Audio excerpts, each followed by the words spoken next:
Imagine garden without flowers, school without teachers, summer without juicy mangoes, wedding without Shehnai. Can you imagine? Well, I can't. So, hello friends, Yasmin here from My Education My Power, and today we'll be discussing the chapter The Sound of Music Part 2, The Shehnai of Bismillah Khan, from the book Beehive Class 9. Entire text will be appearing before you with meaning of all the difficult words. Stay tuned and watch till the end. We all know that all good things begin with a Shehnai. If there is one musical instrument that defines North Indian wedding music, it is the Shehnai. The unique notes of a Shehnai are considered to ring in auspicious events such as a wedding, engagement, or even occasions such as festivals and temples events. Before we begin, let's talk some very interesting fact about the protagonist of this lesson, the one and only Ustad Bismillah Khan, the doyen of Shehnai. Ustad Bismillah Khan is probably the only name that comes to your mind when you speak about Shehnai. Am I right? He has single-handedly elevated the art of playing the Shehnai was beyond the confines of North Indian wedding music and established it as a Hindustani musical instrument in the same league as the sitar. Bismillah Khan was a living example of Hindu-Muslim unity in India. Although Bismillah Khan was an international rock star, he remained a man of simple taste who often spoke of his dal chawal and the cycle rickshaw, his constant mode of transport. All said and done, the Shehnai has established itself as the heart of North Indian wedding music.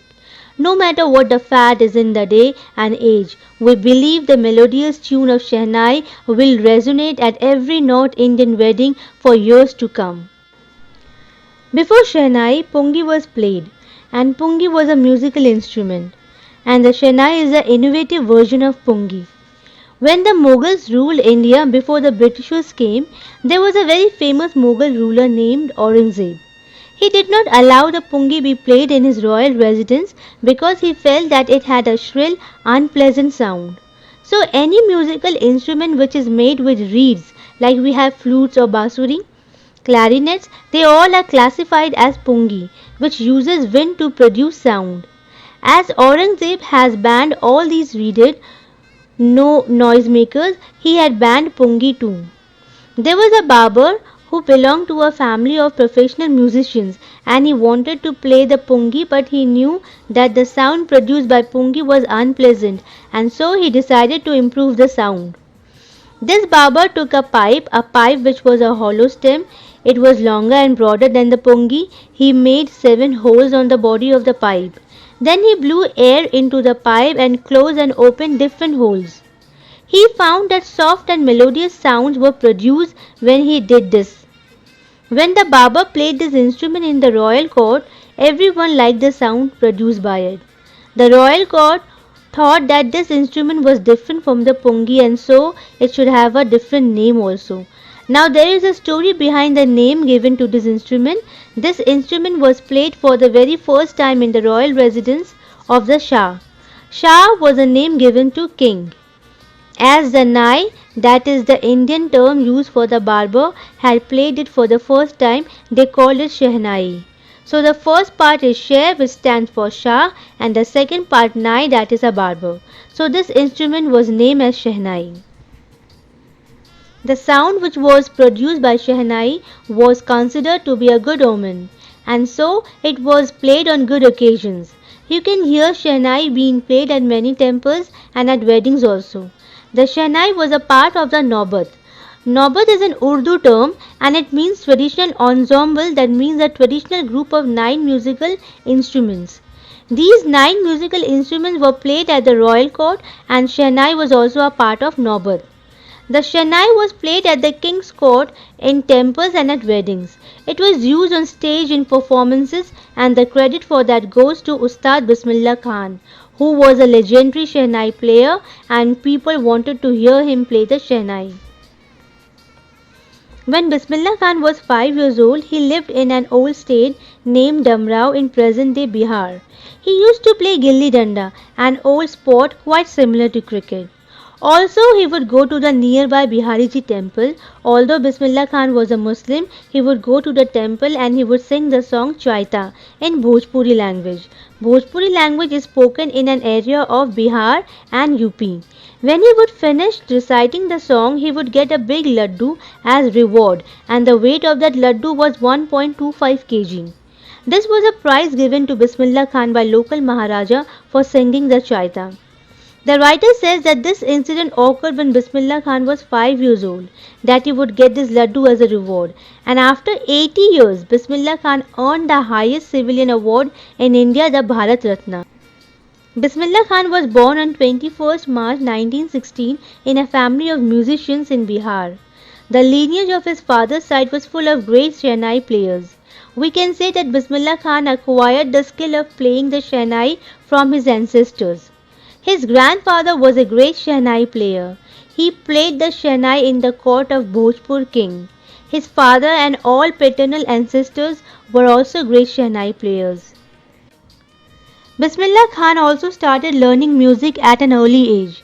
When Bismillah Khan was just 3 years old, his mother took him to her parents' house, to his maternal uncles.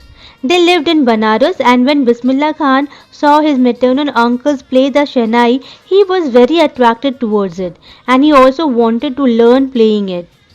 Bismillah Khan started going with his uncle Ali Baksh to the Vishnu temple in Banaras. Ali Baksh was on a duty to play the Shehnai at the Vishnu temple of Banaras. When Bismillah Khan saw his uncle Ali Baksh play the Shehnai, he would get attracted towards it that he would sit there for hours, listening to him play the Shehnai. Gradually, Bismillah Khan also started learning playing the Shehnai and he would practice throughout the day. He never got tired. He was so captivated by the Shehnai.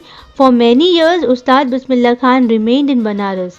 He would visit the temple of Balaji, temple of Mangala Maiya, and would remain on the bank of river Ganga, where he would practice playing the Shehnai all by himself. Here we come to know about the talent of Ustad Bismillah Khan. He was so inspired and motivated by the river Ganga, it provoked him to improve his performance, and he also invented many ragas that were considered impossible to be produced by a Shehnai. Ustad Bismillah Khan worked hard and invented different sounds with the Shehnai. When Bismillah Khan was 14 years of age, he accompanied his maternal uncle Ali Baksh to the Allahabad Music Conference. Ustad Fayyaz Khan was impressed by his performance and said that if he worked hard like that, he would make a name in the field of music. When All India Radio started, it's a radio station at Lucknow, Ustad Bismillah Khan started performing from there. Often, his Shehnai performance would be on air. Ustad Bismillah Khan was the first Indian to greet the entire nation through his Shehnai. He played the Shehnai from the Red Fort on this memorable occasion. The rag that was played by Ustad Bismillah Khan on the occasion of independence of India was Rag Kafi. He played it from the Red Fort. After his performance, the first Prime Minister of India, Pandit Jawaharlal Nehru, gave his famous speech, Tryst with Destiny. Bismillah Khan gave many performances in India and in abroad. Some of them are memorable, like the one at Afghanistan. The king of Afghanistan, King Zahir Shah, really liked Bismillah Khan's performance and he gifted him many things which were made in Afghanistan, like Persian carpets and etc. So that Ustad Bismillah Khan would remember his first visit abroad, that was to Afghanistan. There were many other people also who were attracted to his Shehnai's music. Goon Juti Shehnai was the name of a Hindi movie. It was made by Vijay Bhatt. He was a film director and he really liked the sound of the Shehnai played by Bismillah Khan, and that is why he named his movie as Goon Juti Shehnai. There was a song in movie Goon Juti Shehnai named Dil Ka Khilona Hai Toot Gaya. It was composed by Ustad Bismillah Khan and became a chartbuster. It broke all records. Although this song was a chartbuster, Bismillah Khan got a lot of success in this film. But he composed music for only 2 films. The names of the movies were Goon Juti Shehnai, made by Vijay Bhatt, and a Kannada movie made by Vikram Srinivas called Sanadhi Appanna. Ustad Bismillah Khan would say that he did not like the artificial world of films and the glamour that was there in the film world. That was why he did not compose music for many movies. Bismillah Khan got a lot of recognitions and was honored with awards.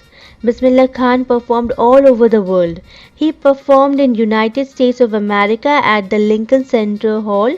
He performed in Montreal, Australia in the World Expositions.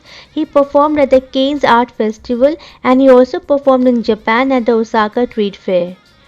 Tehran is located in Iran. Bismillah Khan was so famous all over the world that in Tehran an auditorium has been named after him. Ustad Bismillah Khan has been awarded with these national awards. When Ustad Bismillah Khan received India's highest civilian award, Bharat Ratna, in the year 2001, his eyes were shining. He was very happy because his hard work had been recognized as he gave an important message to the country.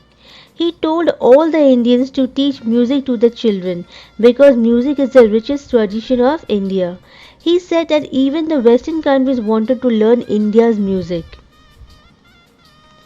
Although Ustad Bismillah Khan had travelled all over the world, he was given so much respect and recognitions. He remained rooted. Banaras, where he learnt music, and Dumrao, where he was born and brought up, were the two most wonderful towns of the world for him. He was so down to earth that although he had travelled all over the world, still he was attached to his birthplace.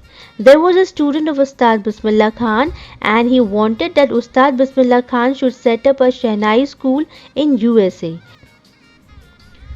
He also promised that he would recreate a temple of Banaras in America for Ustad ji as he would miss it. Now Ustad Bismillah Khan was so attached to river Ganga. So he asked his student that would he transport a river Ganga also to America. So he wanted to say that he could not leave India. He was so attached not only to the temples of Banaras but also to the holy river Ganga. Ustad Bismillah Khan said that whenever he visited to any foreign country, he longed to see India. He wanted to return to India as soon as possible. And then he says that when he was in India in Mumbai, he yearned to visit Banaras and the Ganga river. And when he was in Banaras, he missed his birthplace Dumrao and the Matha where he sang Chaita and was rewarded with the laddu of 1.25 kg weight by the Maharaja. Here the writer says that Ustad Bismillah Khan was a perfect example of the rich cultural heritage of India. His work was beyond the religion barriers. Although he was a strict Muslim, he followed the Muslim laws, but every morning he would play the Shehnai at Kashi Vishwanath temple, which was a Hindu temple. This shows that he did not have the barriers of religions in his mind. He was a true Indian. He considered music to be India's richest cultural heritage. Ustad Bismillah Khan had been ill for a long time and he died on 21st August 2006 at the age of 90. The entire country mourned the death of the legendary musician. There was a holiday for one day and he was given a state funeral. Let's have the summary. This lesson is an effort to understand Indian classical musicians and instruments, especially the origin of Shehnai and Shehnai maestro Ustad Bismillah Khan. Shehnai replaced Pungi, which had an unpleasant sound. Pungi's tonal quality was improved by a Nai of Shah, hence it was named as Shehnai. The lesson beautifully deals with the early life of Bismillah Khan in Dumrao in Bihar. His grandfather was a Shehnai Nawaz of the Bhojpur King's Court. Bismillah Khan took to music early in life when he was 3 years old in the company of his maternal uncle. His life is a source of simplicity and communal harmony from the very beginning when he used to sing Chaita in Bihariji temple and practicing Shehnai in Vishnu temple and Mangala Maya temple of Varanasi. Bismillah Khan got his big break with the opening of All India Radio in Lucknow in 1938. He also played Shehnai on 15 August 1947 from Red Fort in presence of Pandit Nehru. Bismillah Khan gave many memorable performances both in India and abroad, where he was honored with so many awards. He also gave music in 2 movies, Goon Juthi Shehnai and Sanadi Apanna. He was so fond of his motherland India, Banaras and the holy Ganga that he refused an offer to be the head of Shehnai school in USA. In 2001, Ustad Bismillah Khan was awarded India's highest civilian award, the Bharat Ratna. In the end, his life is a perfect example of the rich cultural heritage of India, one that effortlessly accepts that a devout Muslim like him can very naturally play the Shehnai at the Kashi Vishwanath temple. So, my friend, this is all for today. I hope you have liked this lesson. See you again with another new lesson. Till then, take a very good care of yourself. And if you haven't subscribed to the channel yet, then click down the button down there. Bye for now.